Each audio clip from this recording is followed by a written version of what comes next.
This is the Proton rocket. It's a new rocket we've been working on since the start of the year.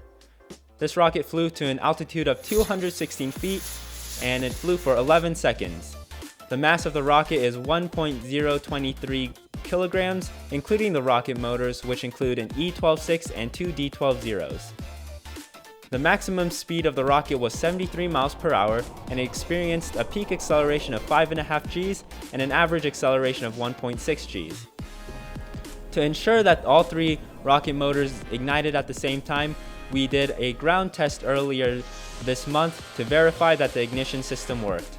The ignition system used a very overpowered battery just to ensure that all three igniters would actually fire and light the rocket motors.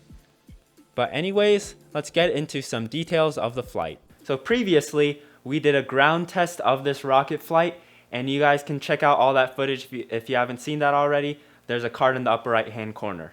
But this rocket had several things that went wrong during the flight, and let's just quickly go over them. So this rocket has a very low center of mass because of the three motors that are on the bottom. So pretty much it has, I guess you could say, 3 times more weight in the bottom, which means we have a lower center of mass. That means that there's a higher probability of this rocket actually going sideways, because that means the center of mass can actually be below the center of pressure. To counteract that, we did several things such as making larger fins and adding lots of weight to the nose cone. But adding more weight to the nose cone actually came up with its own problems.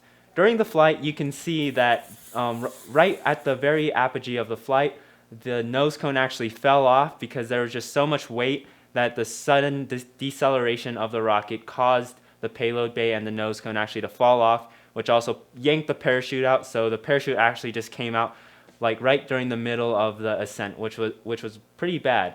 So that's one of the problems. Another problem was the D12.0s that are on the side don't actually have ejection charges, but if you actually look at the footage from the ground test, you can see after the rocket burns out, there's still a bit of flames that actually come out at the end, and that caused the motors to shoot out, which we actually anticipated. We wanted the motors actually to eject out, which is why we didn't actually put the caps on, but it also pushed these nose cones out even though we put a lot of tape on them.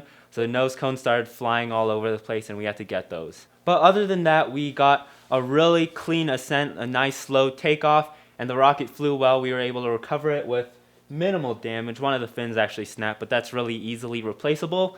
And the flight looked really awesome, and we were able to get this really nice wireless control system. So pretty much we just used 2 Arduinos and this really long range wireless control system because we wanted to stand really far away from this thing. So for the next months, we plan to come up with a very reliable launch pad and launch controller for the next maybe 3 or 4 months. That way we can actually launch better rockets. So the control systems for the launch pad and the controller were actually a really good practice for us, just leading up to the launch controller and the launch pad that are coming up in the next few months. So that's it for Proton II. It flew really well. I'd call it a 90% success. So yeah, so other than that, guys, have a great day.